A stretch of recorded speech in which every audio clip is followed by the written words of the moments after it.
Après le retrait de ces trois pays, le Burkina Faso, le Mali et le Niger, de la CEDEAO, on voit ces papas qui sont au service de l'Occident s'agiter. Comme si ce pays-là ne pouvait pas vivre sans l'Occident.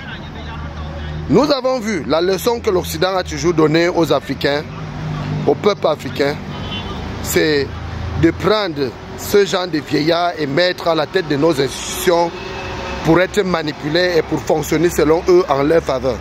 Parce que ces hommes-là sont au service de l'Occident et non au service du peuple africain. Quand on les entend parler, quand ça ne marche plus, quand un mariage ça ne donne plus bien, on peut se séparer même à minuit. Donc il n'y a pas de balcon, on donne 1 an de réflexion pour pouvoir quitter la CEDEAO parce que la CEDEAO ne rend aucun service aux Africains. La CEDEAO rend service à l'Occident. C'est à cause de ça que certains sont en train de tripatouiller les élections partout pour rester au pouvoir. D'autres sont en train de renvoyer les élections comme si c'était une affaire de famille. Regardez Macky Sall. Il se lève un matin, il décide de toucher le texte et il décide de renvoyer les élections comme si c'était une affaire personnelle. Tout ça c'est parce que l'Occident, les Occidentaux le soutiennent. Tout ça c'est parce que le bébé démon qui est en France, Emmanuel Macron, est derrière lui et qui lui donne ce genre de conseils pour continuer à manipuler la population sénégalaise. Alors nous allons rappeler au peuple africain et aux Africains qu'en tant que dignes fils d'Afrique, nous ne devrons plus écouter ces Occidentaux parce qu'ils n'ont jamais été là pour nous. Ils ont toujours été là pour leurs propres intérêts égoïstes.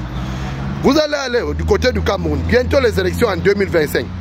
On prendra encore la photo de ce papa, ce vieillard, cet homme fatigué qui ne sert plus à rien, avec sa clique, pour venir dire qu'il a gagné les élections, tout simplement parce que c'est le seul pays au monde où on se balade avec la photo de quelqu'un et après on le proclame vainqueur.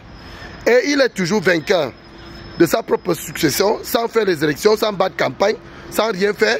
Et un matin, on se lève, on dit qu'il est président de la République et que nous devrons le respecter. Moi, je dis, j'avais déjà choisi ma manière de mourir en me mettant face à ces régimes criminels parce que quand il s'agit de notre pays, le Cameroun, nous restons debout pour cela. Pour ceux-là qui ne savent pas que les choses vont changer, nous allons inviter nos forces de sécurité à prendre leurs responsabilités pour faire tomber ces régimes criminels qui est au service de l'Occident et non au service du peuple camerounais. Nous vous remercions.